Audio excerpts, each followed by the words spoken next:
Hey, everybody, and welcome back to the Skol Purple Podcast. My name is Tony, aka Steggy, aka Steggy Stories, aka Amongst the Chaos. We'll call it that. Of course, brought to you by the Pigskin Podcast Network. Certainly happy to have you back. If you've joined any previous episodes, if you're a first-time listener, make sure you like and subscribe. It certainly helps the channel. Very excited for a fantastic episode. We've got lots to talk about today. We have Peter with us once again, David joining back with us. Fellas, I feel exhausted. We have a lot of news to talk about. A lot's been going on. David, how is sunny California, or shall I say snowy California? What is it? What is it these days? It's actually rainy California right now. Ah, Yeah, we're going through a storm right now. So, roads are wet and people in California act like they can't drive when it rains. So yeah. that's the tough part about it. Yeah. David, you're safe and sound with your Thunder buddy at home? Yeah, you can say that. Well, speaking of Thunder buddies, Peter, how are you doing, sir? I'm doing all right. Tired, I would say, trying to keep track of all these damn moves going around the league. I like that the league technically started this afternoon, but it's been 3 days nonstop due to legal tampering. I mean, why don't they just call a free agency? Come on, guys. We all know what's going on here. So it's a lot to keep up with. It's been a lot of fun. A little under the weather earlier the week, but I think I'm good to go, ready to knock out this podcast. Yeah, how you feeling Absolutely. now? Good? Good. Throat's okay. It was rough last couple days, but it's good enough, I think. I'll power through it. Okay. Yeah. Pete's been down Enjoy with the some flu game. He's getting started. Yeah. Yeah. Well, you know what it is? Peter's trying to get right so he can start screaming at the TV for all this March Madness, right? That's what we got going on. Tomorrow's going to be rough. Well, amongst the madness, I'm going to go with topic number one, talking about Kirk Cousins working with the Minnesota Vikings to, shall we say, reconfigure his contract for this next upcoming season. So to be clear, he's not being extended. It's not technically a restructure as much as, again, more of a reconfiguration of how the money will be distributed. So essentially, the Vikings are going to be taking some of the salary that he was due to make this year and then converting that into, let's say, a pseudo signing bonus. So it reduces his cap hit by quite a bit. And really, because of that, the Vikings were able to get into a much better cap situation, or at least close to being cap compliant, which they needed to be by today. So obviously, I mean, it really doesn't impact anything on the field for me. So I don't have any big opinions about it outside of the fact that, Cousins could have been a jerk and I guess not done it because, again, it really doesn't affect his money. If anything, he's getting more of the money up front now. So it works for him, but certainly was nice of him to be willing to do that. Just so you know, Vikings organization, I am also more than willing to take $20 million up front. So if you guys want to do that, you can give me a call. Peter, how did you feel about the Cousins restructure, kind of configuration? Where you at, Kirk haters? Where you at? All I hear is this man won't take a restructure. He's selfish, blah, blah, blah, blah. Bottom line is cleared $16 million in cap for us. We needed to get under the cap. That's a big number for us. Who cares? This Wolves just got to write a check. The Wolves got no problem. They seem to be all in on this franchise, all in on this team. So it's just another check to Kirk. The contract was guaranteed anyways. So we got his cap number down from 36 million to 20 million. He's now the 9th highest quarterback hit, which is absolutely fantastic. I would say Kirk's 9th best quarterback in the league. If you want to at the worst, he's the 9th best quarterback in the league. So he's right at his number where it needs to be. And let's not forget Joe Burrow, Justin Herbert, two guys that are probably better than him, are probably going to get a new contract. So their numbers will go above him here in the coming times. But I guess the Vikings was the guaranteed. He's a full free agent next year. Now, a third-year tag would have been weird with him because he was tagged twice in Washington. So it would have been kind of a ridiculous number to tag him next year. So Kirk's gone, I'm assuming, after the season, unless we really get close and they just keep pumping out one-year deals with him. But I think this is it for Kirk. It's the final ride into the sunset with us, and we're going all in. Yeah. David, what do you think? I mean, it's Kirk Cousins. He wins the offseason, man. I mean, whoever his agents are, they constantly working and they constantly winning. But just like Pete said, like, where the haters at? Everyone's always talking about Kirk don't want to take a pay cut. Oh, Kirk should do this, Kirk should do that. He took a pay cut, cleared off $16 million. I mean, what can you say? That's helping us, reach the cap right now. But I was really interested. I thought it was a restructure because I was hoping that trade clause will be kind of like written out of it. But since it's just getting him more money up front, then beggars can't be choosers. But this might be Kirk Cousins' last year. I mean, I will kind of be sad to see him go, but it does open up the door for the Vikings to trade up or find a quarterback in the draft because of this contract situation. So, yeah, and I mean, to be clear, he didn't actually take a pay cut. He is still making the same amount of money that he was making before. The only difference is he's just getting it structured differently. So instead of getting basically however many game checks worth X amount of money, he's going to get more money up front, a huge lump sum up front, and then his game checks will be essentially smaller, but he's still going to get the same amount of money. I just want to make sure that's clear because I still don't like Kirk Cousins. So anyway, on to the next point. It's like maybe like 3 days ago, everyone's like, oh my God, the Vikings can't win because Kirk Cousins' cap number is so big and they can't do that. But now it's not. And they're like, I don't know what's going on. It's like, sure. Where's the same energy? Keep that same energy. I guess I'm just going to put this out there because I know, Pete, you're probably more of a Kirk fan than myself. And it's not that I hate Kirk Cousins. I would not call myself a Kirk stan or a Kirk hater. I just try to be realistic. I guess this is what I'd say. First question to both of you. Do you think that the Vikings in general, since Kirk has been on the Vikings in the organization, do you think they are a poorly run organization? Yes. No. I think the last 3 years of the Zimmer Spielman brigade, whatever regime, was horrendously run. I mean, the teams we put out on the field were pretty pathetic. That defense has not been good since the 2017 divisional round against the Saints. They were pretty bad. Now they say, oh, look at the numbers from 2018. They were so good. It's like their time of possession was towards the bottom of the league. They would never get off the damn field. So offense wasn't good, and there were some growing pains. We didn't have an offensive coordinator for half the season. We kind of got forced into DeFilippo. So it's been terribly run. Honestly, the only thing you can complain, if you really want to blame Kirk Cousins for this, if it's not because of him, we don't have a top quarterback. We kind of have like 7th, 8th, 9th best quarterback, where we could have been drafting at the top of those drafts to maybe end up with a Joe Burrow. Because I think that team without Cousins, say they roll with Keenum again, that's a 3-win football team we put out there. I mean, 100%. Case Keenum's won 2 games, I think, since he's left Minnesota, maybe 4. Like, those were some bad teams. If we had no quarterback play, we don't have JJ, but maybe we have Joe Burrow. Who knows? So that's how I would look at it like that. It's been a poorly run organization. Kirk has kept a bad team afloat, and we kind of ended up being mediocre. It's kind of like the Cowboys with Romo. Those were awful teams Tony Romo kept afloat by being a good quarterback. Yeah, and I don't disagree with any of that. I think the reason why I bring that up, and to be clear, I was not one that went on to the keep Keenum train. I was excited for Cousins. I thought that Cousins was the right move at the time, but this is my issue when I talk about our organization and as it relates to what I'm about to say.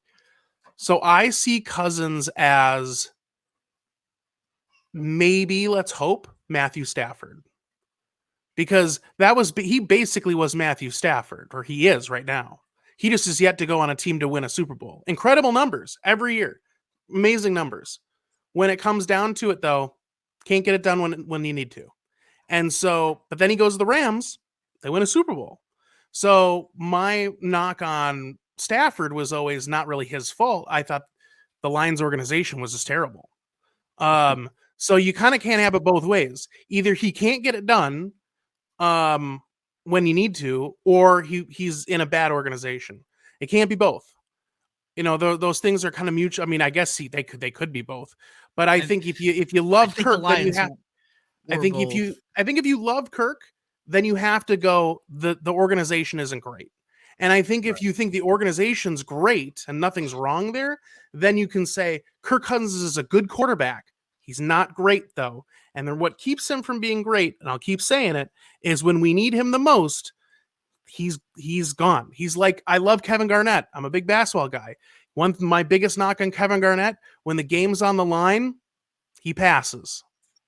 It just is what it is. I don't know. He doesn't always hit the game winner, nor does he really even want it. Something always happens, right? It's just, I don't know. I don't know what it is. I think that's that extra gear that guys that are really, really special have. And I don't think he has it. Doesn't mean he's bad.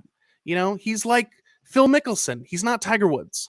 So, you know, take it for what it is. But Okay. we got a lot to talk about, fellas. So I'll get off my soapbox. Next topic. Free agent signings, right? We had a few free agent signings with the Vikings. Obviously, some that I feel like we'll have some strong opinions about, and maybe some that we might disagree on. But I think mostly we will agree on these.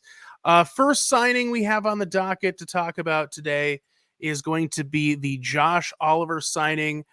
Tight end. Gets 3 years, $21 million. Looking at the structure, I don't have it in front of me. It does look fairly team friendly when you look at the structure. I believe he's only due, I think, 10 million guaranteed, I believe.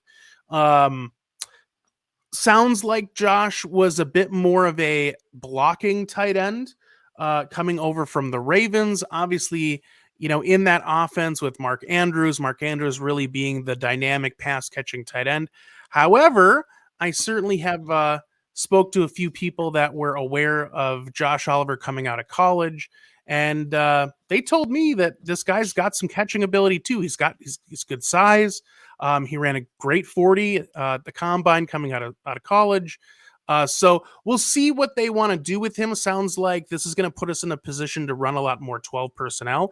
So I'm cautiously optimistic with the signing. I will admit I was a little bit of a head scratcher for me at the beginning until I dug in a little more. And still, maybe I'm just having the rose-colored glasses here. But David, I'll throw it over to you first. How did you feel about it? How do you feel about it? I mean, it's just a backup tight end, blocking tight end. I mean, nothing too fancy about it. KOC got a lot of, shit for not running the ball in certain situations. So now you got a running, a blocking tight end that can help out with that. Maybe he can help out, pass blocking also. But I'm not overly excited about it. I'm not down about it. I'm not saying it's a bad signing. You need it. So yeah, it is what it is. It did make me laugh a little bit when obviously the news broke that we signed Oliver, and they said that they're like, he is one of the best, if not the best blocking tight ends in the NFL. It made me think of when we drafted Laquan Treadwell and everybody said he is the best run blocking wide receiver. And I went, I don't really care how great his run blocking skills are. Man, he's a wide receiver. Can the guy get open? Yeah, no, he ran a 4.65, David. No, he could not get open in the NFL. But anyway, Peter, how did you receive the Josh Oliver signing? I mean, I laughed. It's like, of course, like Kwesi's been on the hot seat. It feels like with the fan base, just like, what is he gonna do? What are the moves you're gonna make? And our first big signing is a backup tight end that really doesn't do anything. I guess he came back from an injury. Some people said it's an amazing story that he's getting these money or whatever. We definitely overpaid for this, especially with the contract we're about to pay Hawkinson. We're going to be paying two tight ends north of $20 million, probably closer to 25 per year, which is really scary. That's a huge number to be paying your tight ends. But I've come down a little bit. The contract is team friendly. 10.7 guaranteed, pretty much 8 up front at signing, but we do have an out after the season. So it's a 1-year tryout with no dead cap after this year. So we can basically cut him next year for free. Yeah. So I like that. It's just another $3 million eventually somewhere, but it doesn't hurt the cap. I looked at it this way. He's a great blocking tight end.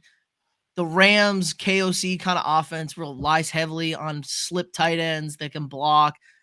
Johnny Munt wasn't making any kind of crazy passes. It's a 5-yard dump he's catching. The guy's 6'7". I hope he can catch a 5-yard dump, show some athleticism, get downfield. He's probably not going to be able to hide from people like Munt did because he's going to stand out at 6'7". You're not sneaking away from anybody at that size. But maybe that loosens up the coverage there. If somebody's, eyeballing the dump off tight end, then somebody else isn't getting double teamed. So we'll see. Could be worse, could be better, but we've made some better moves after this, so I'm not going to fret about this one. Yeah. Agreed. And again, it's really with this kind of a signing, it's a wait and see. We'll see how they utilize him. We'll see how he's, added to the offense, what kind of expectations that they have for him. Whether, again, that's going to be primarily blocking, which I'm sure it will be, or are we going to try to sneak him out there every once in a while? It'll be fun to see. The next signing we had was defensive end Marcus Davenport. This was a 1-year deal for $13 million. I'll give my thoughts, opinions here last. Peter, I'm going to pitch it over to you first. Okay. It's expensive again, but D linemen are making the bucks these days. That's what everyone's kind of realized. You got to go get after quarterbacks that do freakish things. It's kind of funny. Davenport getting killed. He only had half a sack last year. Of course, that half a sack was against the Vikings. Of course it was in London there, but he's 14th in the in QB hurries last year, or QB pressures, and 17th in the other one. So he's one of the top end guys that just pressuring the QB, hurrying the QB, doesn't necessarily get the sacks, but if we can get that interior pressure, he's more of going to play the outside. I think Zadarius Smith role is what he's going to fill there. Stun him inside. Maybe he's a third down tackle, bringing the interior pass rush. So it's a good signing. It's a lot of money. It's only a 1-year deal. 1-year deals, I'm never going to freak out about a 1-year deal because if it doesn't work, we're on to the next. So I think it's a good move. We need more pass rushing. At least QB pressure. I mean, just make things uncomfortable for quarterbacks. Yeah. David? I was just waiting for Peter to say that's crazy playing the stock market game, buying low. But he's been a bust. It's a good point. He's been a bust. I'm kind of interested to see how they're going to fit him in, considering that Zadarius Smith is still on the team and Daniil is still on the team. Like, we don't know what's going to happen with that. I just don't know. It's just like Peter said, it's just a 1-year deal, and he hasn't really been that productive, in my opinion, with the Saints. So it's kind of like, is this another backup role? Are you trying to bring him into this defense and mold him and try to give him, the tools that Flores can and get him going? But I really don't know. I don't see this guy being on the team next year. I really don't. They're going to draft a guy. Yeah, I mean, both of you guys, have basically the points are spot on, right? It's a 1-year prove-it deal.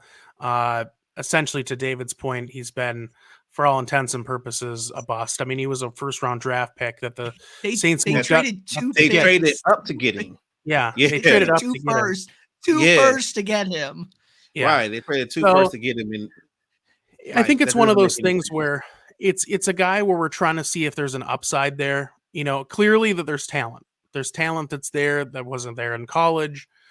Can Flores essentially get something more out of him than the Saints were able to, or at least what they were able to get out of him last year? So we'll see what happens. It's a high risk, high reward play. And at the end of the day, if it doesn't work out, it's only a 1-year deal. You move on at the end of the season. This is just feels like Blacklock all over again. That's just, to me, that's how it feels. It's just another guy. Yeah. I mean, I'm sure he'll probably be a bit more of a rotational guy. And like you said, with Zadarius still on the team, what does that mean? I think we're going to try to trade Zadarius, but we'll see. We'll see what happens. All right. Last one, and arguably the most impressive, was the free agent signing of cornerback Byron Murphy from Arizona. 2-year deal worth $22 million. I'll give a little nugget here. I don't have a ton to add, and then I'll let you guys talk. I was obviously in favor of this signing. We need cornerback help. We'll talk about one of our corners departing here in the next segment or two. But we needed a corner, at least one, and it's good to get a guy that's got league experience. Was a guy that I think most felt was a good coveted free agent out on the market this year.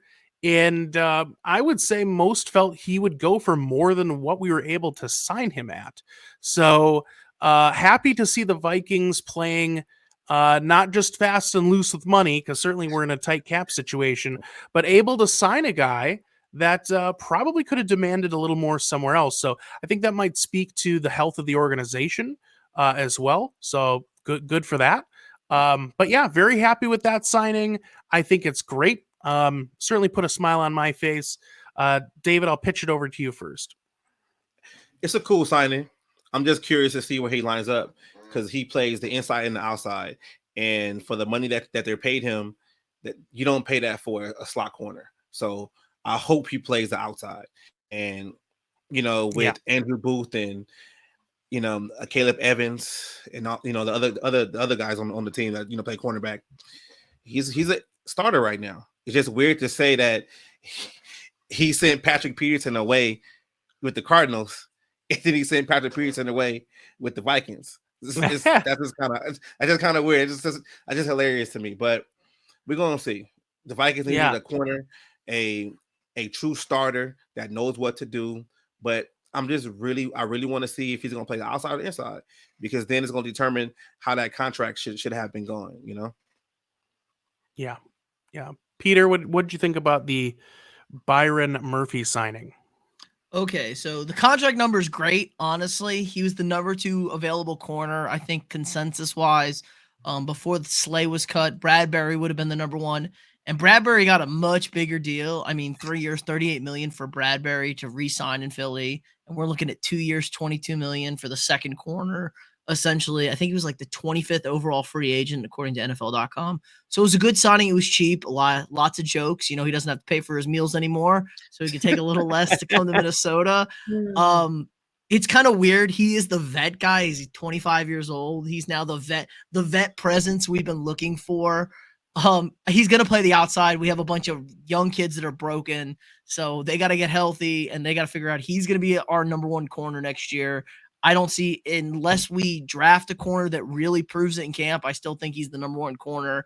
From Washington, I hit up my Washington guys. He's great, apparently a great character guy, which is nice to have in the locker room. He's a really great human being, they said.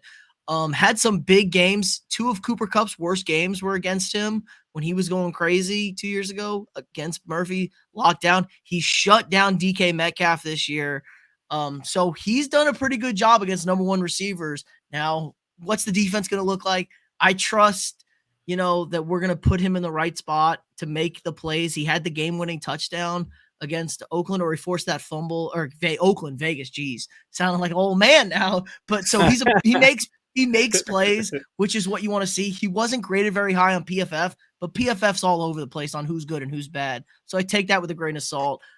Interesting to see now what we do in the draft, because I had us pegged for a long time taking a corner in the first round, and I think that's a lot less likely now with Murphy.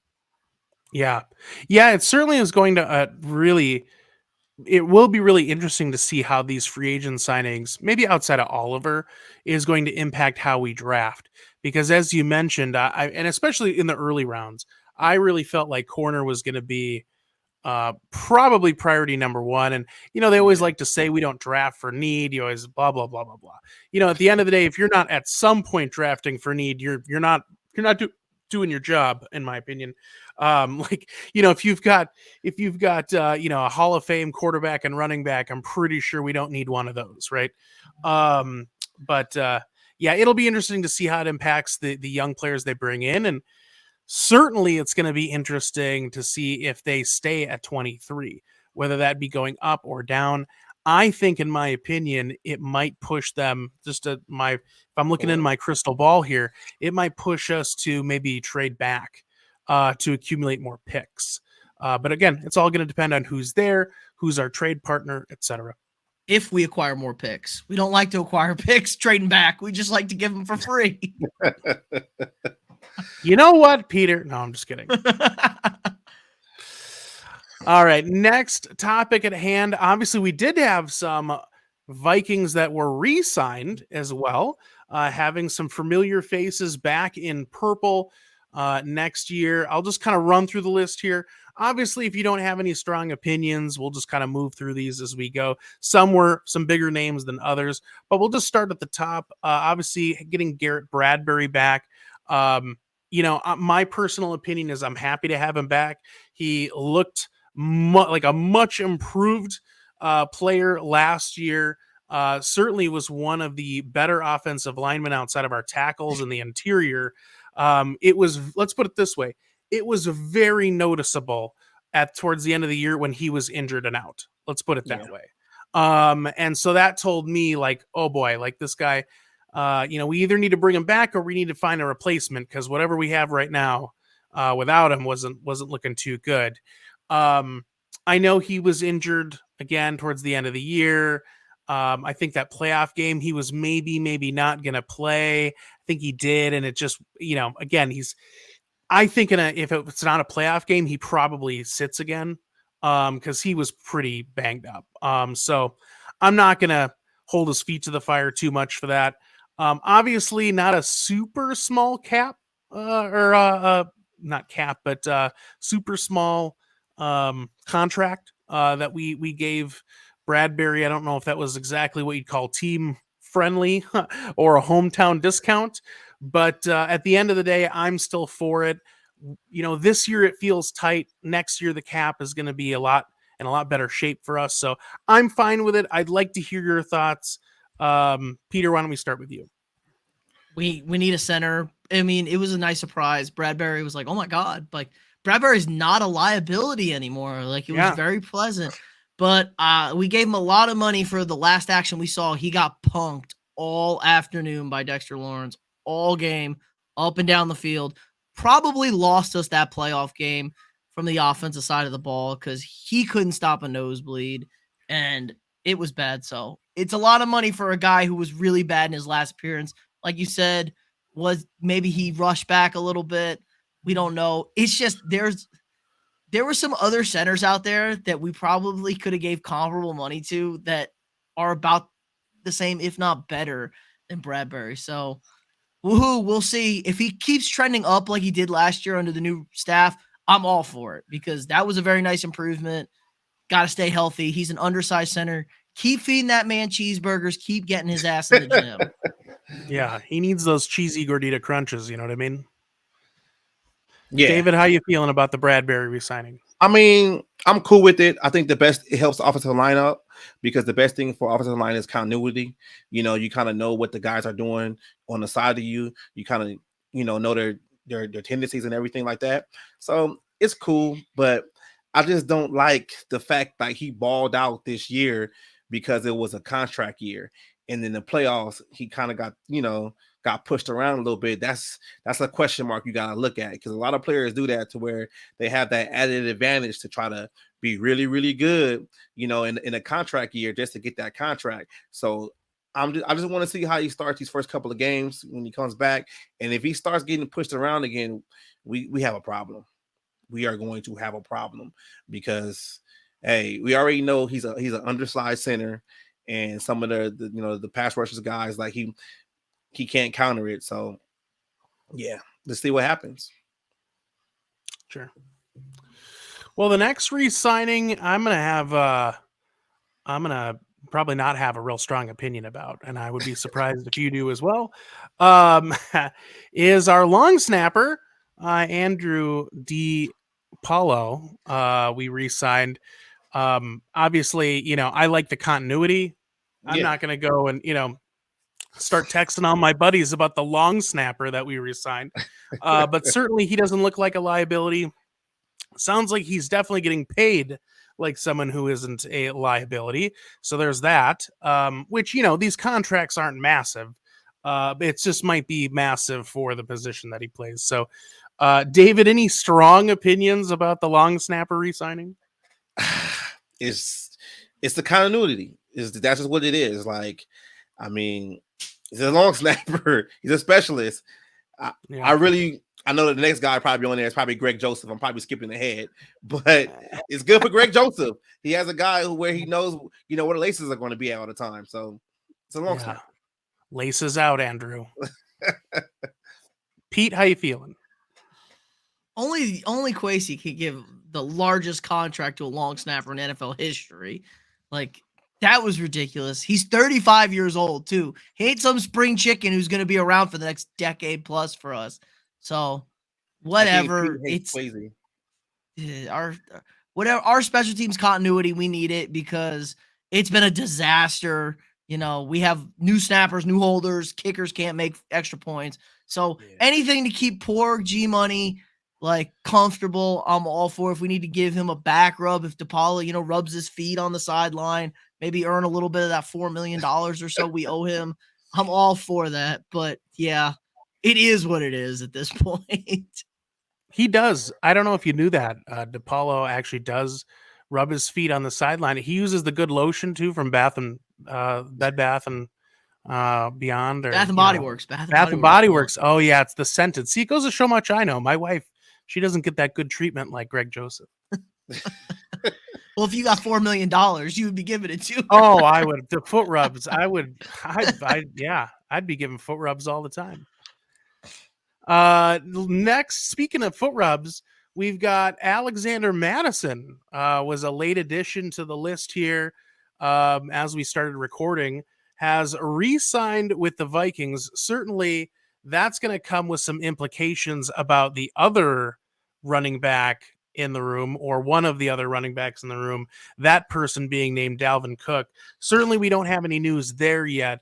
But I do personally, fellas, I think this does spark the potential trade, I would imagine, hopefully soon, for Dalvin Cook. I can't see Madison.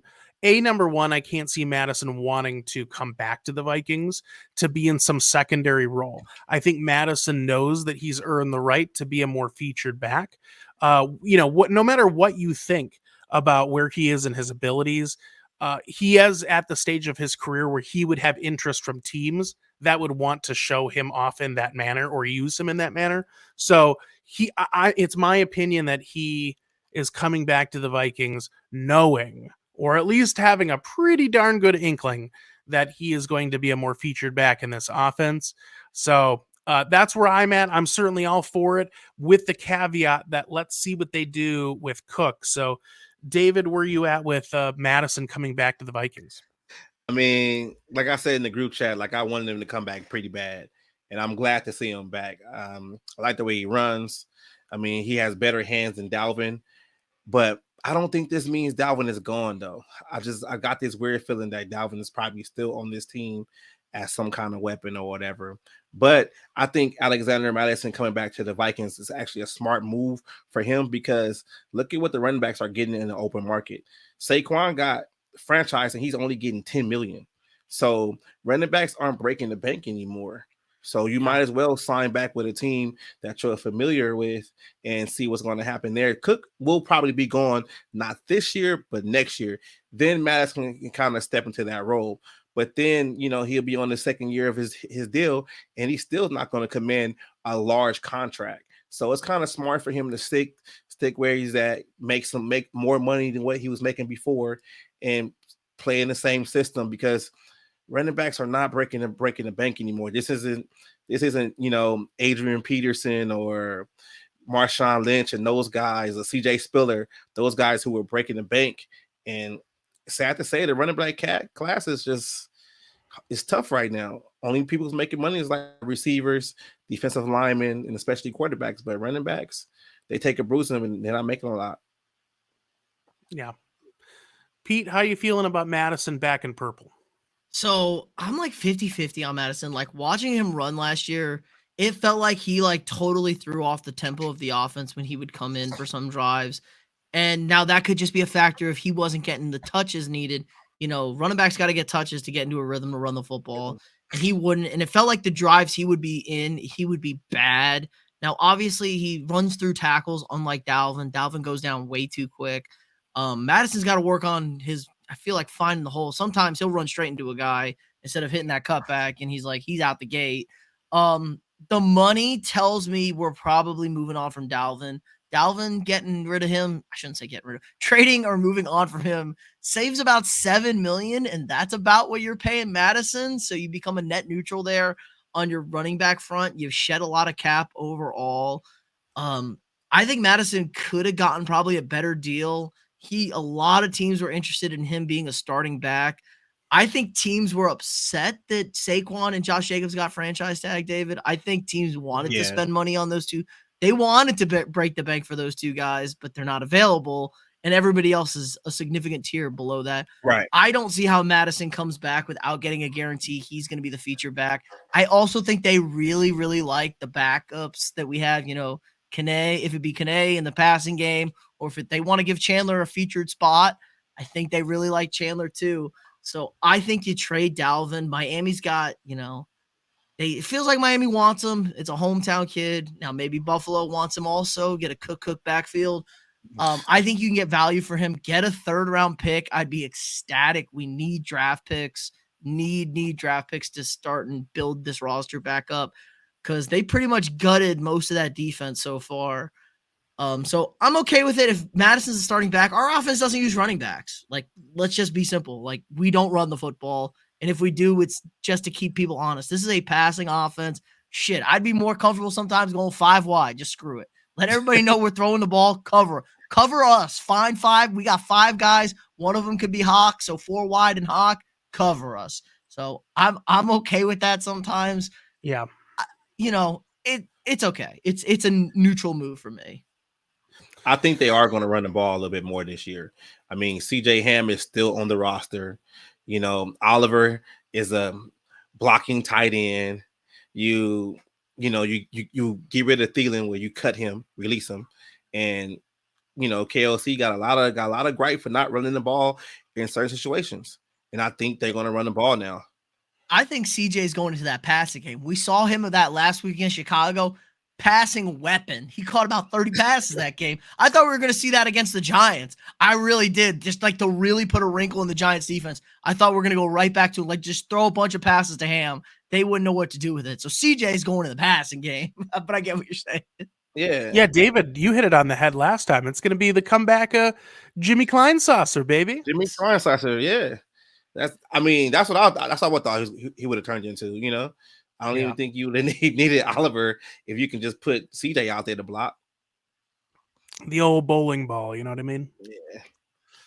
All right, next guy on the list is Greg the Leg Joseph. Gets re-signed. Look, at the end of the day, we talked about this in the group chat. I would have liked to see the Vikings sign Matt Gay. However, he got a pretty sizable contract that I wouldn't have wanted us to absorb anyway. So, look, is Joseph terrible? No, he just needs to be more consistent with the extra points. Like, dude, I don't know what it's going to take. Just get the extra points figured out, and then it'll be fine. I don't need a guy, we don't need Vinatieri back there. I just don't want to feel scared every time we score a touchdown because it's so deflating. Like, you get all that momentum from a touchdown, and then there's something about missing an extra point where everybody's kind of you lose a little bit of that steam, and it matters. Momentum really matters in the NFL, especially as it swings during just one NFL game. So, Greg, just get it together. As I mentioned, DePaulo, you got the big money. You got the Bath and Body Works money. Go get that oil. Go get the lotion. Start rubbing them feet. Let's make it happen. David, how you feeling about Greg the Leg back in purple? I really wanted the Vikings to go out and sign somebody different or get somebody in the draft. I mean, special team coaches constantly putting this guy on the pedestal, and he's not consistently giving us results. Just like you said, you got the offense to go down there and score a touchdown, and he misses the extra point. You can't do that. You can't not do that. You're taking points off the board, and he's too inconsistent. And I just feel like at that point, it's draft a guy or sign a guy who's going to make these kicks. and I can't even get, oh, he made a 63-yarder. Okay, that's fine. But he still is missing extra points. Like, do your job. I'm not trying to be Mike Zimmer and kickers kick, and that's all you're supposed to do, but do your job, man. I just really wanted the Vikings to go in a different direction with this. Yeah. Peter, how much are you excited about getting a new Greg Joseph jersey this offseason? You know, I was like you, Tony. I was pretty gay for gay Oh, in yeah. this offseason. I was gonna, I wanted a guy who has missed one extra point in his career. Because, like you said, those points add up, especially when our defense is trash. Like, maybe they'll be better this year. The defense is terrible. When you leave points off the board, it's so deflating. Now, Yeah. I will give G Money this. He made every single game-winning kick, every single field goal late, which is opposite of what he had done previously under Zim. So it worked out for us in the end. Now, we wouldn't have been in some of those situations if you just made the damn extra point.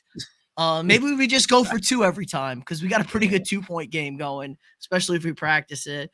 But I get it. Just get more consistent with the extra points. Get that number. You missed 2 extra points on the season. I'm happy. Make all your kicks from inside of 55.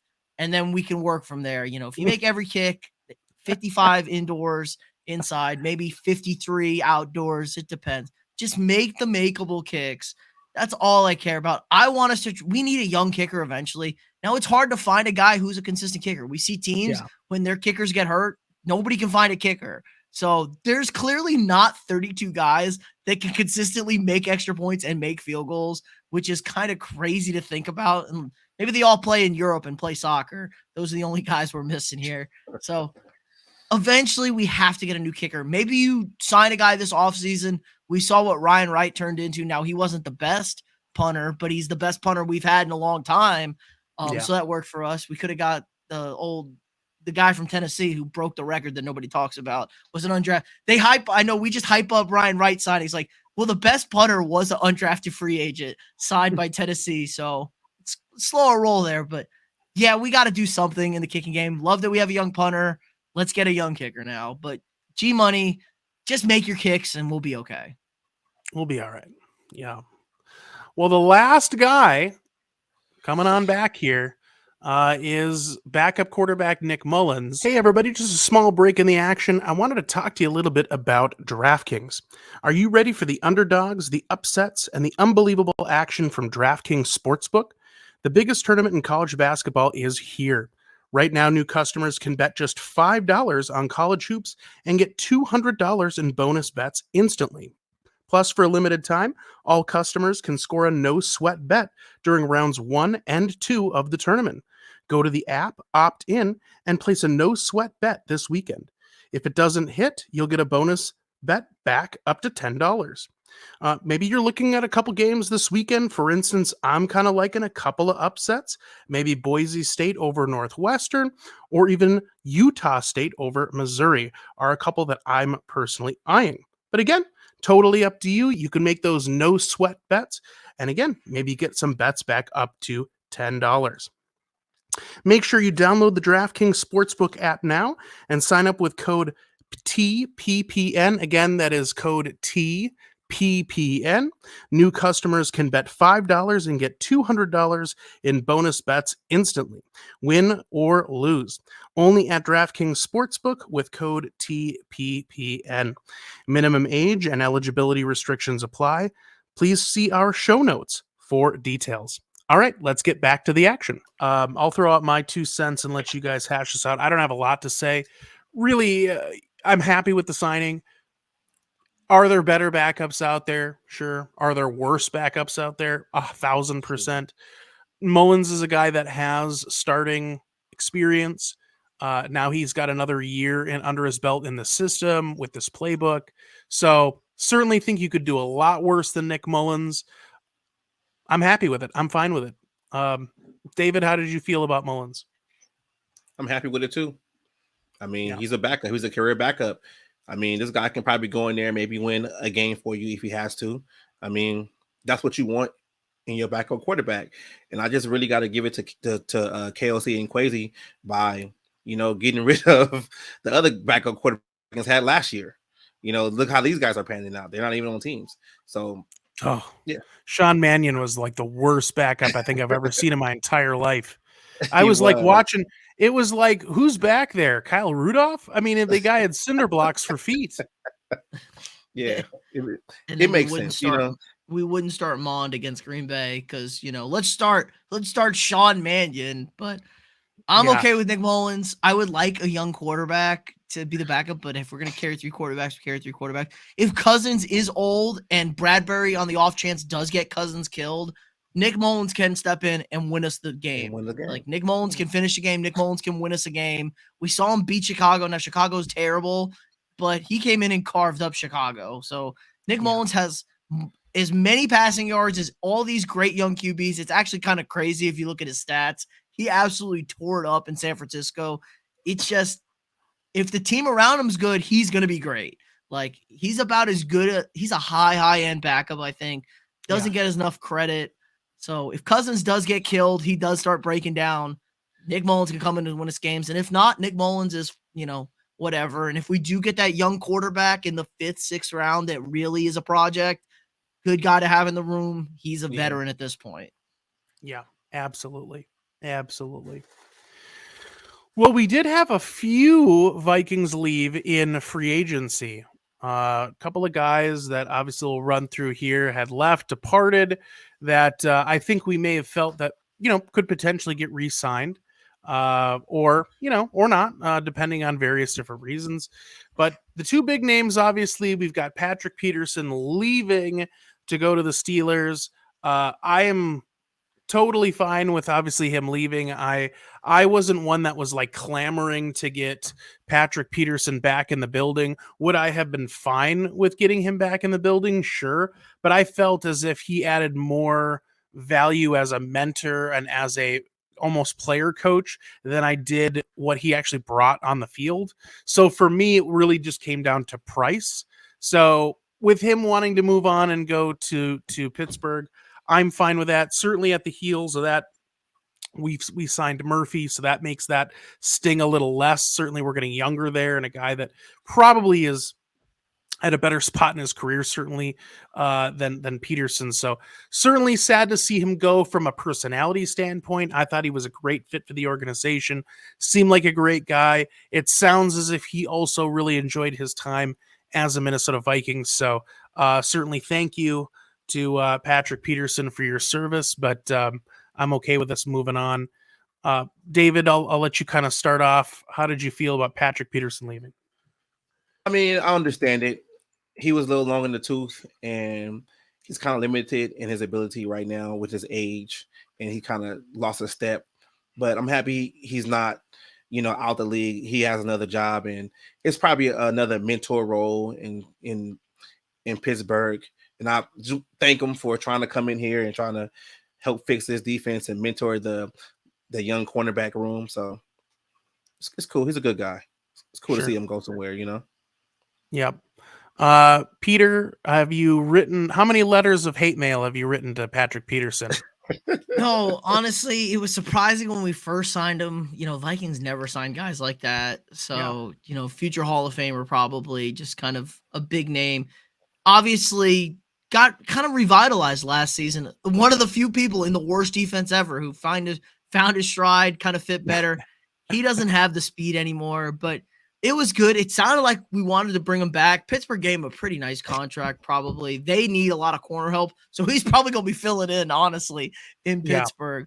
But yeah, he had nothing but positive say. I don't have a problem with anybody who was like, it's a mutual breakup. It ran its course. Everyone's happy. Right. He didn't bash anything that happened, said it was a great time. That's good for other people in the league to hear that, like, okay, if this guy who's like the gold standard of what it is says this is a well-run organization, I'm okay with going to an organization like that. So that's all you can ask for, is have those kind of guys, have those kind of experiences, and just get the word out there. Sometimes we get lost in Minnesota, and, it's kind of a little out there, a little north. It's a little cold. It's a little different. Sometimes you just get lost, and sometimes you need those different kind of guys to come in and be like, hey, check it out. It seemed to work.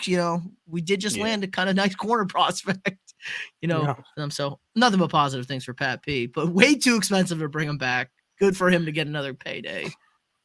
We are a little weird here in Minnesota. I'll tell you that. It gets It's a just little different. weird. It's just Yeah. different. Yeah, it's not better. It's just different, baby. It's not Green Bay. Come on. Well, it's definitely not Green Bay. For the love of, no. Terrible Green Bay. Second guy that we're going to talk about, and really the only other big name departure, is Dalvin Tomlinson. Obviously, he gets signed by the Browns. I know, Peter, you have some strong opinions, so I'm just going to really just tee this up for you. I'm fine with Tomlinson leaving. I would have been fine with us bringing him back at a reasonable number, but boy, oh boy, he did not get what I would consider a reasonable number from the Browns, and by that I just mean for what I would have wanted us to spend. For Dalvin Tomlinson, it certainly is more than reasonable. Don't blame the guy for taking the money and the contract, because again, it was a little rich for my blood. But Peter, what were your thoughts? So it made it sound like that we were working towards maybe getting a new deal with Dalvin, because we pushed the cut date to March 15th, kind of try and work this thing out. And then I started hearing reports, Monday, that we were not close on the number. And so it was not going to happen. And then I saw the number he got from Cleveland. Like, wow, definitely not worth that money. This is now 2 paydays he's gotten in free agency. I hate to bash people for getting paid, but he's a guy that kind of goes around now, it seems like, to go just cash out. He cashed out when he came here. He got a fat contract from us that was way over the market value, kind of an investment contract. We thought he would be like Linval Joseph 2.0, same kind of deal. He was both Giants guys, free agent contract. We bring them in, and then they hit their prime, and we kind of overpaid for a guy that produces a number, and he kind of pandered out. He's nowhere near the worst sign. He was productive when he played. Obviously had the calf injury this past season. Never felt like a right fit for us as a whole. Was a good player. Obviously, you could see that. It was no Michael Pierce debacle, but he's cashing out in Cleveland. Have fun. They're going to be a bad football team, but he's going to be sleeping on, silk sheets. So good for him. Yeah. David, how did you feel about Tomlinson leaving? I don't like the cap hit. That's the only thing I'm mad about right now. Like, him leaving is cool, but the cap hit that the Vikings are stuck with, I'm not cool with that. So, yeah, that's the only thing. It definitely stinks for this year. Yeah, it stinks. It's like you're paying a guy that's not going to play for you, and it's not like it's a small amount of money. It's 7.5, I think. Yeah, I mean, Anthony Barr last year was 9, so. Yeah, well, that's the Spielman era still leaking into what we know. We're kicking that can down the road over and over again. Eventually, the bill comes due, and we're seeing some of that now. All right, well, the last little bit of today's podcast, getting through obviously all of the Vikings news that we have. I have some news and notes around the league. Obviously, not everybody just cares about just the Vikings. So took some of the top headlines from really the weekend into the week, and talk about some of these free agent signings, or even some of the other movements, maybe releases around the league. Just kind of starting at the top here, we have Jimmy G. So good old Jimmy G going and signing with the Raiders. So going from San Fran to Las Vegas. I feel like Jimmy G is just a good fit for the Raiders. Like, he looks like a Las Vegas kind of guy, doesn't he? Like, he looks like a guy that's going to be walking down the strip. He's got a couple ladies on his arms, that probably are in some interesting lines of business, if you will. Jimmy G is a character. I think he's going to do well in Oakland. Certainly he is he's a placeholder until they can get somebody young, new, fresh in Oakland, or not Oakland, in Las Vegas. Yeah, right there. They used to be Oakland.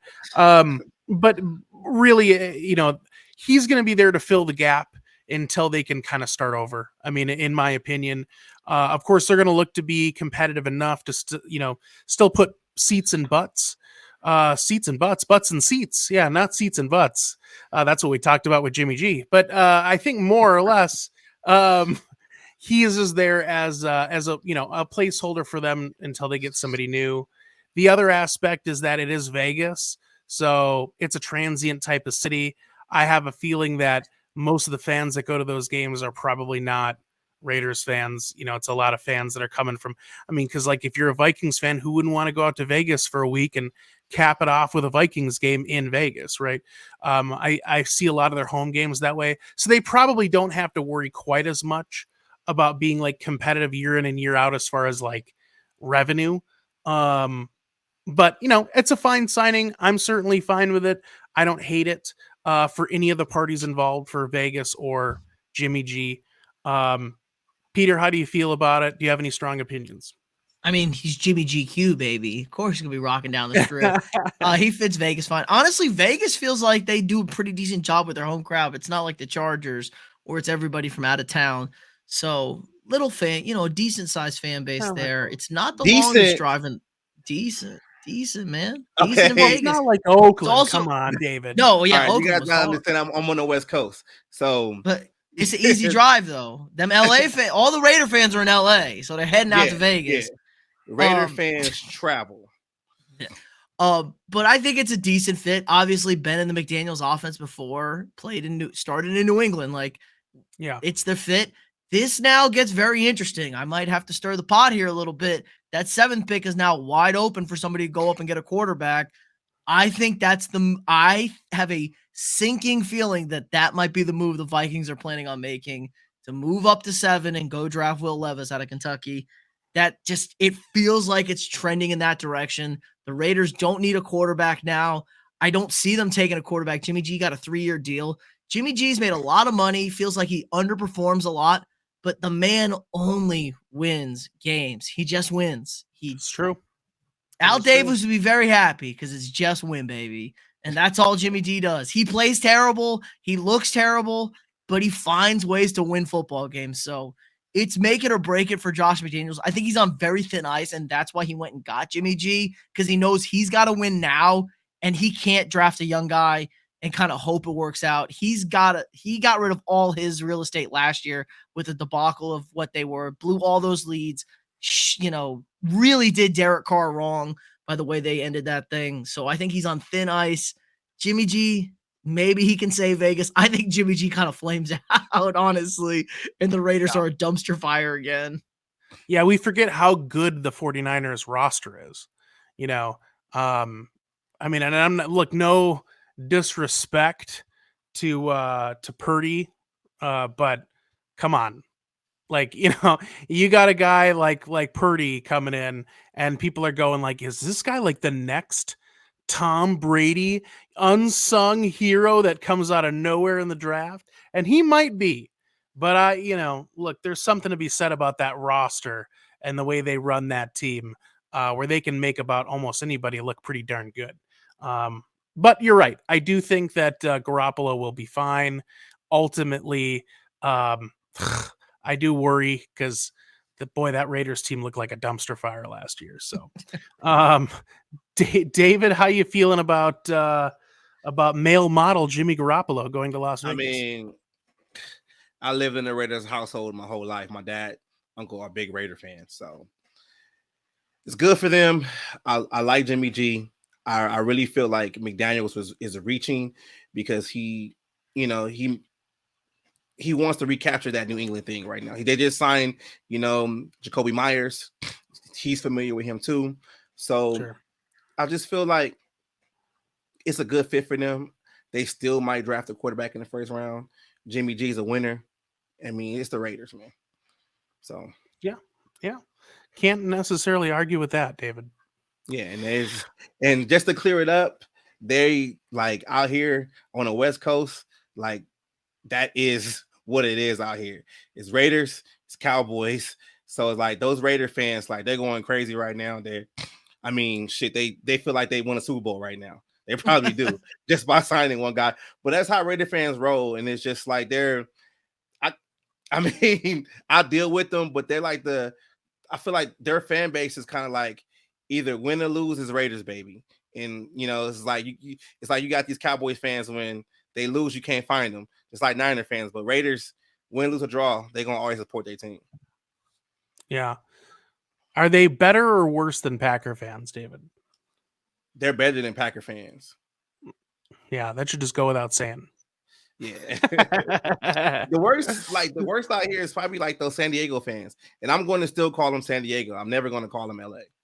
Like, they're San Diego. They should have never moved here.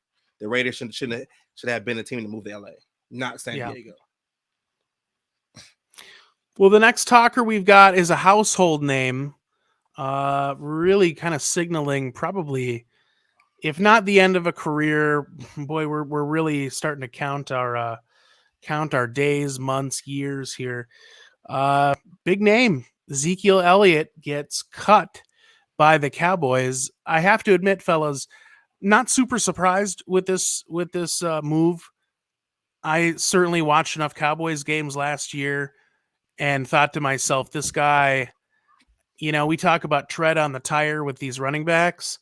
He looked like he was riding on donuts last year. I mean, it was rough. I mean, he looked slow. He looked indecisive. He wasn't cutting like I'm used to. Like, it's just everything looked like a running back that was at the tail end of his career. And, in a lot of ways you could love or hate Ezekiel Elliott. He was such a fun player to watch early in his career. It was kind of sad to see really this last year. Because I like good football as much as anybody else. So hard to see a guy that was at the top of his craft look the way he did last year. So no big surprise here, seeing the move. But, Peter, I'll throw it over to you. Actually, no, David, I'll throw it over to you first. Peter, you started last time. I mean, it's just the life of a running back. It happens. Once these running backs, hit the tail end of their career, they just basically fall off a cliff. And that's what happens. And it's like, I'm not going to even say it's sad to say he had some great years. That's his running backs. He had some great years. He had some good runs. They never won anything. It's Dallas, they never won anything. But it's just the running backs, and he's kind of one of the reasons why this running back market is like what it is, because he got paid some nice money, and teams are not investing that anymore because look what Zeke is right now. Yeah. I mean, I will say, it was super exciting to see him come into the league. I would regularly walk around my house and paint a 6-pack on my stomach just with crop tops. My wife didn't like it. My wife thought it was not a good look for me. But Peter, how do you feel about Zeke getting cut? Well, I'm in the heart of Cowboys territory down here. So, Yeah. them boys, it's always about Zeke. He's my favorite chipmunk ever to play running back in the National Football League. He's always eating that cereal. Maybe an Ewok if you want. I was going to say an Ewok. Yeah, he looks just like a damn Ewok. He does. No running back will ever get paid ever again thanks to Zeke Elliott. That was one of the worst contracts ever given out in history. I have, some people have talked. I've seen some stuff on Zeke. He was full of shit. I'm going to Cabo to work out. No, he wasn't. He had that video on St. Patrick's Day, getting a little feely. He has, a certain taste for a certain type of women that he likes to go run around chasing at the bars all the time. So Zeke never took care of his body. He had the lowest yards per carry last year. He had to go. Dallas really did him dirty that his final play as a Cowboy is the one against Frisco where he's the center and he gets absolutely obliterated. They did that man wrong because that's his final play in a Cowboy uniform. I know the Cowboy fans are sick of him. They want him gone. They know he ain't it, and he's way too much of a cap hit. Yeah. So, interesting time. Dak might be next. That little Zeke-Dak combo was very short-lived. It could be. He could be the next on the chopping block for them. He's not going to sign for anywhere other than a league minimum. Everyone around the league sees he's got nothing left. He's going to be like Todd Gurley, not quite as good and done by 27, 28 years old, just totally washed. So he's got more money than he'll know what to do with. So I don't feel bad for him, but it's good for the Cowboys. Really seem like they're actually making good moves, and it's kind of scary because maybe the Cowboys might win something, and that would be awful. Yeah, we don't want that. I just don't want to hear about it. Is more or less from the fan base. They're still talking about the 90s. Yeah. Now I gotta see. Half the fan base wasn't even alive, and they're talking about the 90s. Yeah. I can't get away from it. I got Michael Irvin talking in the courtroom. It is like the 90s. Well, that's where he belongs, you know? I'm just kidding. Keep him away from the dust. Keep him away from the dust. Just kidding. Oh, man. Yeah, he didn't do anything. It doesn't look like, allegedly. I don't know what's going on. All right, next one. Bears have obviously been spending some money, but in particular, spending up to get 2 new linebackers. We've got Edmonds and Edwards. I keep getting mixed up and turned around and sideways. One cost a little bit of money, one cost a lot of bit of money. But they certainly seem like they are in a position or willing to put themselves in a position to win, and they're putting their money where their mouth is. I think it's good for them. It's just, I take the same standpoint every offseason, regardless of the team. And that is, free agency is great, but you're always going to spend more than probably what the player's worth. Second of all, as we know, what really determines a season is how the team gels, the coaching, and then can you stay healthy or not? I've seen teams spend boatloads of money to get better roster-wise, then they get in the season and either the team doesn't gel or there's key injuries somewhere, which certainly you can't predict, but every team deals with. So there's no sure thing. But on paper, the Bears are certainly improving. So, Peter, how do you feel about the signings of the linebackers? Do you fear the Bears? First of all, nobody fears the Bears, okay? They're the Bears. Even when the Bears are good, I don't fear the Bears, okay? It's Chicago. We're going to beat them in Minnesota. We're going to play them on Monday night or in a primetime game in Chicago, and the sprinkler system will have broken and we'll lose, okay? The field will be a swamp. That's how it goes with Chicago. So I never fear the Bears. It never works out buying 6-7 guys in free agency to rebuild your roster. They have the money. I mean, this might be a spoiler. I know it's not a thing. They didn't just sign Orlando Brown. Orlando Brown's gone to Cincinnati. That was the guy they needed to sign. They needed to protect Justin Fields because they seem like they're all in on Justin Fields is our guy. You needed to buy some offensive linemen, and there were quite a few out there, some decent ones that you could have spent the money on. The defense, I get, was horrible, but you have a defensive head coach. That's the kind of guy I would trust him to draft defensive guys to fit in my scheme, develop those guys. Eberflus was fantastic in Indy with those guys that they drafted. So maybe go spend the money on proven assets that you don't necessarily are. It isn't your specialty. So spend the money on offensive linemen, some offensive weapons, talk to your coordinator, try and figure this out, help your young quarterback out. So I do like the Edmonds signing. I really wanted us to sign Edmonds. Obviously, it's way out of our price range. I think he would have been a dynamic fit for us. But I think the Bears are kind of missing the mark. Everyone's freaking out about polls. What did he do in the draft last year? I heard almost nothing from any of their draft picks last year. You can only do so much. Once guys get paid, though, guys tend to change. You know, that production does seem to go down a little bit, especially on the defensive side of the ball. Wide receiver, running back, kind of the fancy positions, it goes down. Your offensive linemen, your quarterbacks tend to do a good job as your free agent pickups. Everybody else kind of seems to be comfy. It's hard to go hit other men for a living when you're making fat racks. You got to be a different kind of cat.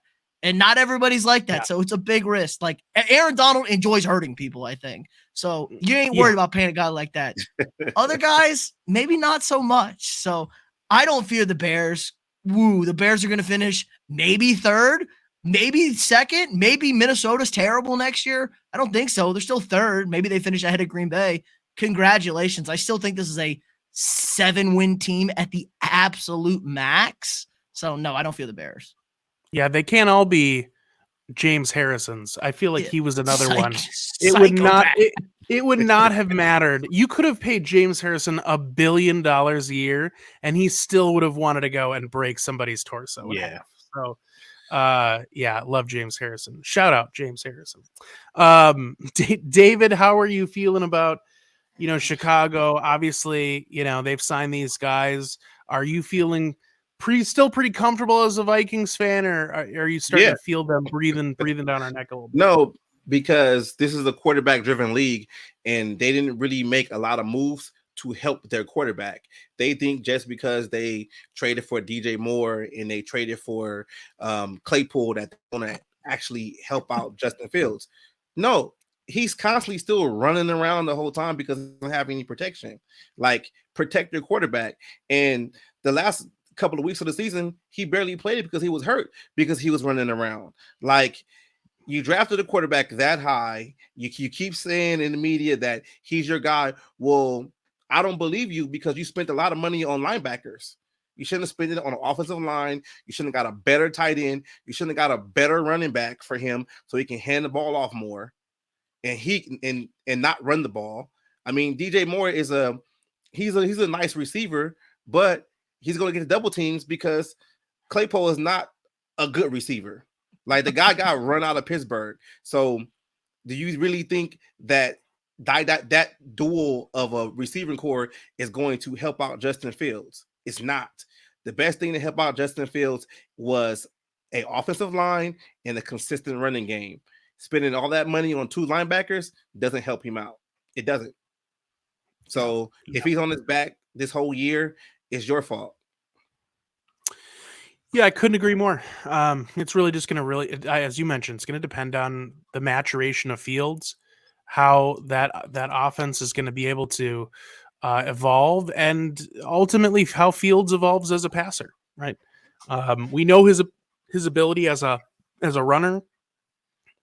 Jury's out for me on if he can provide the level of consistency that warrants him to be a premier, we'll say, starting quarterback in this league. But you never know, right? We've seen crazier things happen. He could be amazing. He could be complete trash. Jury's out. We'll see what 22 brings. All right, next talker. Speaking of Lions and Bears, we've got the Lions signing ex-Bear David Montgomery. David Montgomery goes over to the Lions from Chicago. Again, I wanted to bring it up because it is interdivision. I don't have any strong opinions here. I think it's a good signing for Detroit. Obviously, Swift is a talent, but a talent that can't stay healthy. So they needed to bring a guy in that is going to be healthier more consistently than DeAndre Swift. Montgomery still has had some chippy injuries here and there, but ultimately nothing like they've seen with Swift. As a teaser, this might make some changes, or at least usher in some changes with the Lions as well. But just talking about Montgomery to the Lions, David, any strong opinions on Montgomery signing over there? He's a cool little running back. I mean, it's to the Lions. They don't get anything right. So yeah. This is not. What about you, Peter? I mean, the Lions have been getting stuff right, though. Yeah, they've been. This is a new regime in Detroit, and they are definitely trending in the right direction. He's 25 years old. He did get hurt last year, but he looked good coming back from the injury. You just never know with running backs. I'm sad because they let Jamal Williams go to New Orleans instead. Jamal Williams kind of felt like the heart of that team. Just kind of a new cat. There you go. Transition right into it. Just kind of a different cat. He's, for all the anime nerds out there, he was that guy. So I think it's addition, it's kind of a neutral, but I think they lose a little bit of that team spirit right there. Montgomery's a better running back. Obviously, Swift cannot stay healthy. So it's a decent signing, but I think you lose a little bit losing Jamal Williams. But if Montgomery is like peak Montgomery like he saw, I mean, that's kind of scary to deal with because he ran all over people with a bad offensive line in Chicago. Yeah, and I couldn't agree more. I mean, on both fronts, by the way. I think Montgomery has some talent there. And then to your second point, and the natural segue was, at the heels of Detroit signing David Montgomery, they went ahead and essentially, I don't want to say like didn't re-sign, but Jamal Williams made it really clear, and I get that things can change, but he made it pretty public that he wanted to come back to Detroit at the end of last season. So unless there was some breakdown, certainly that's very possible, that happened behind the scenes. I think that Detroit was just ready to move in a different direction. And it surprises me because, as you mentioned, he was kind of the heart and soul of this young, scrappy Detroit Lions team. And I just hope for Detroit's sake this doesn't end up being, for all the Minnesota sports fans out there, you'll feel this in your gut. I hope this doesn't end up being for the Lions what the Pat Beverly trade ended up being for the Timberwolves, which is this guy that wasn't necessarily one of your superstars, but he was really as Peter mentioned, the heart and soul of the team. And when you saw that leave, yeah, you still had the superstars, but it was like a fancy car with a shit engine. Like that's what it really felt like. And boy, you'd hate to see the Lions lose steam. As a Vikings fan, selfishly, yeah, I mean, I hope they win 0 games. But at the same time, as a football fan and as someone that can appreciate a franchise that has experienced a lot of heartbreak, the Lions are a feel-good story. So hopefully for their sake, they move on. And certainly for Williams, whatever. I mean, I'm sure he got a decent payday. I can't remember the numbers. They didn't look bad, if I remember correctly.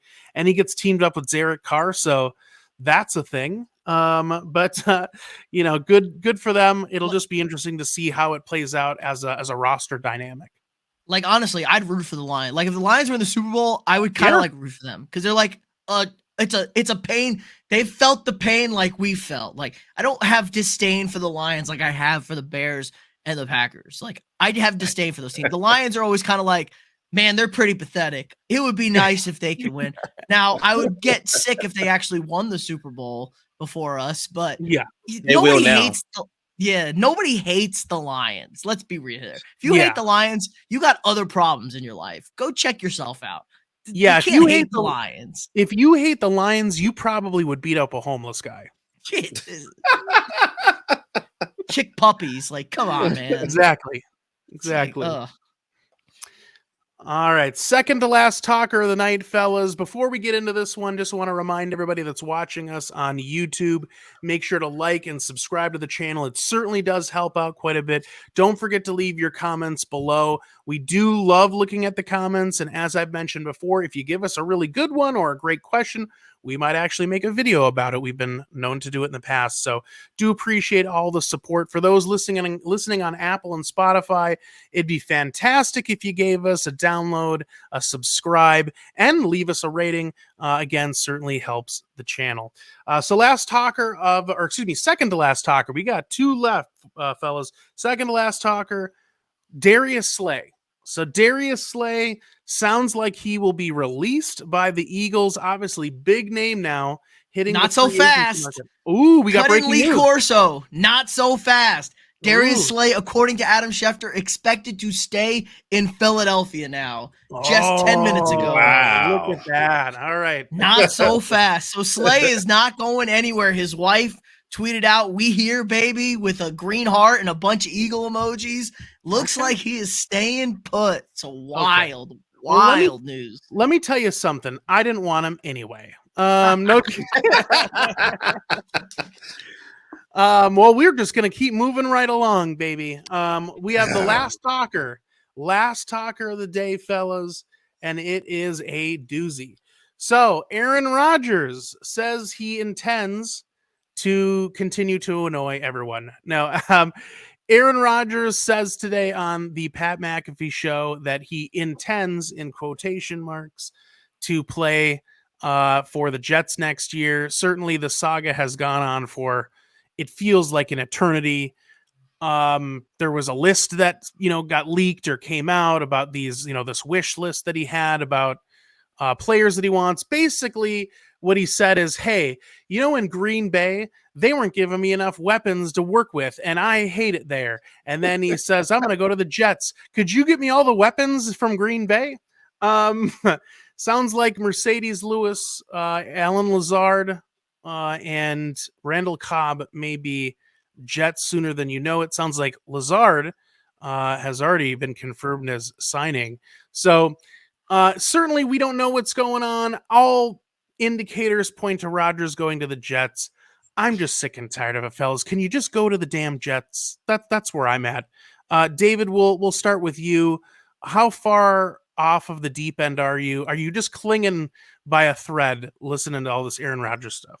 I mean, I'm done. I'm so fatigued of the situation. It's like this guy just constantly held these two franchises hostage, just for his amusement. And it's just like, come on, guy, like just retire at this point because you don't want to play football. You're just a diva. That's all you're doing. You're just like, who does that? Who goes to another team and say, I want the guys I used to play with to play with me over there? Like, who does that? Aaron Rodgers. And I used to think like Favre, was terrible, but Rodgers is worse now. It's like every year it gets worse and it gets worse. And it's like, if you're the Jets, why would you even want that on your team? You have a nice young core on your team. Why would you want to deal with Aaron Rodgers? He's only going to be there a year, and then he's going to go somewhere else. And then when he doesn't win, he's going to cry about it. So why even want that on your team? I just think the best bet for Rodgers to do, if you don't want to play football, just go ahead and retire and go live in a cave somewhere or whatever you want to do. But I'm just tired of him in the media so much, and it's ridiculous at this point. Yeah, he's actually he's gonna live in a cave and wear a loincloth made out of hemp. He probably would. Peter, toads. Yeah, the toads, baby. Toads. You know what he's gonna do? He's gonna hook up with Jake Plummer and start growing mushrooms. Yeah, he probably already has. Jake the Snake, man. He was a very underrated quarterback. But he is. That's what he does. He does now. He runs a mushroom farm. Yeah, swear to God. And he's all like super, like he paints his toenails and he's like a hippie now. But I love him. I love Jake the Snake. There you go. Peter, speaking of psychedelics, how are you feeling about Aaron Rodgers? All right, buckle up, boys. This is about to be a whole thing. So I did a Rodgers video today on my own channel. So I had to listen to him on McAfee. God, he is unbearable to listen to sometimes. So he said he was 90% sure he was going to retire. Then the darkness spoke to him, and then he wanted to come out and play. Swear to God, this is what he said. Like something changed after the darkness. Even though he didn't finish the darkness retreat, he left early. So maybe whatever that happened. I know it was reported he has the list. I think it's stupid. Now, the list wasn't terrible. Allen Lazard is a very good fit for the Jets. I think he's a good number 2 or number 3 for the Jets. The whole Mims situation in New York is kind of weird. Now, they got a new offensive coordinator. They have good young pieces. The Mercedes Lewis pick, don't hate it. He's a third tight end. Good locker room guy by all accounts. So that's a nothing burger. If he even wants to play, he could retire, and I don't think Aaron's going to cry. Randall Cobb, get his old bummy ass out of here. He's trash. He's 1,000 years old. Is he going to ask for Donald Driver next? Like, good God. Yes. I mean, holy hell. That was so ridiculous. OBJ, yeah, everybody wants OBJ. Apparently, he crushed it as workout. Vikings could be interested also. I heard he was very good there. So it just all depends on the money. So again, not the worst guy to list, but you got Garrett Wilson, who's one of the best young receivers in the league. They have your boy Nathaniel Hackett as the offensive coordinator. Aaron, I really didn't like. He kind of spun this on the Packers like this is all the Packers' fault. Now, this move is not going anywhere fast. They can keep Rodgers till September 1st. That's when they have to pay him his $58 million. So they could drag this thing out. The word is they're going to drag this out till after the draft because they don't want picks in this year's draft. They want picks in next year's draft because that might be the move to go get one of those quarterbacks because I don't think they fully believe in Jordan Love. And if they're bad next year, if they finished in 4th in the division, you got extra capital to go get one of those top 2 quarterbacks. Everybody is drooling over those 2 guys. Like, that's the word. Nobody wants any picks this year. Everybody wants picks next year for those 2 quarterbacks. So that could be the thing. But, I mean, he's California cool. He wants to be in the spotlight. Just don't lie about it, man. Like, okay, you want to be talked about. You don't feel loved in Green Bay. And I don't blame you. Green Bay is kind of like a crappy city. They shouldn't have a pro sports team. It's just this quirky little thing the NFL has. So they love you. They really did you dirty when you were in your prime. You didn't go back to any Super Bowls. They blew that game against Seattle in the NFC Championship game. There's no reason they shouldn't have been to that Super Bowl. They really did him dirty when he absolutely was at the peak of this league. And then when they draft his replacement, he's crying about, he wins the MVP. But man, you were bad in both those playoff games. That's not on the rest of the team. It's getting kind of scary also how it is really setting up like Brett Favre. Jets go 9 wins, miss the playoffs. And guess who doesn't have a quarterback on the roster for next year? That would be your Minnesota Vikings. So goddamn. I could see that in a heartbeat. We make the playoffs again. Kirk's gone. We get bounced in the divisional round. Rodgers be like, man, I want to go to Minnesota. I want to play with an actual wide receiver, Justin Jefferson. So I'm ready for it. I'm mentally prepared for it. My body is ready. He's just so much, but we're nowhere near the end of this. Green Bay is not going to let him go until probably after the draft. I don't think they're going to get a first-round pick for him. Probably 2 2s and a 3. I'm thinking maybe a conditional pick, like a 4th or a 3rd, depending on how long he plays. I like this move for the Jets. They've had one 4,000-yard passer in the entire franchise's history. That was Joe Namath in like 1967. So Aaron Rodgers has had 10 seasons over 4,000 yards. You need a quarterback.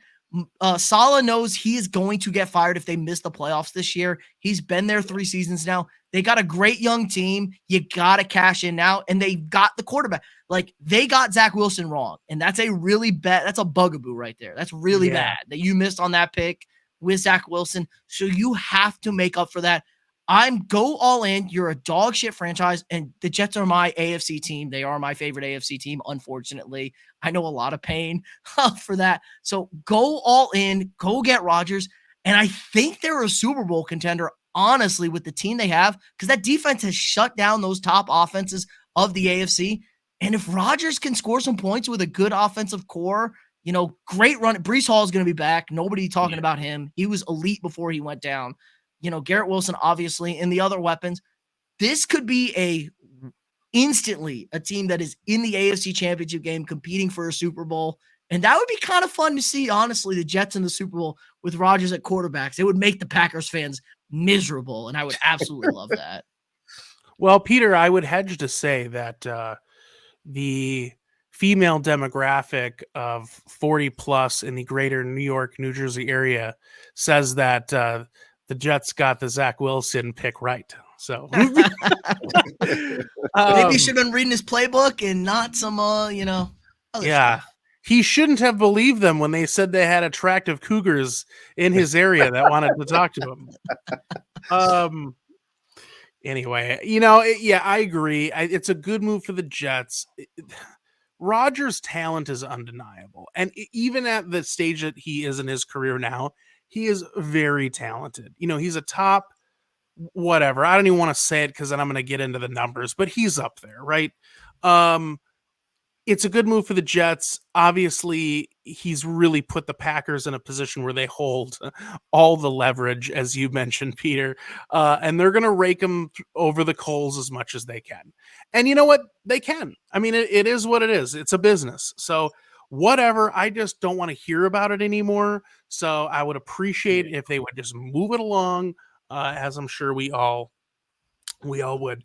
Also, David, the voice that Rodgers heard in the darkness was actually Brett Favre in the corner. He just couldn't see him.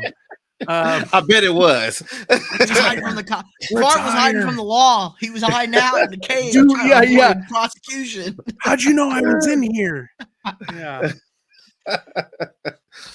Yeah. Retire and do Wrangler jeans commercials. Anyway. All right, fellas. Well, it has been another fantastic show. A pleasure and a privilege talking to both of you yet again. I'm excited for another week of off-season moves. I'm sure there will be more moves to come with the teams around the league, as well as March Madness, which really kicked off last night, tonight, and as we head in towards the weekend. So for all of you out there that are college basketball fans, I know we don't talk college basketball on here, but have fun. March Madness is always a fun time of year, so enjoy your weekends. As always, I always like to tell everybody, again, like and subscribe to the channel. It definitely helps. But again, we will see everybody on the next one. And as we always say on the show, Skol, baby. Skol.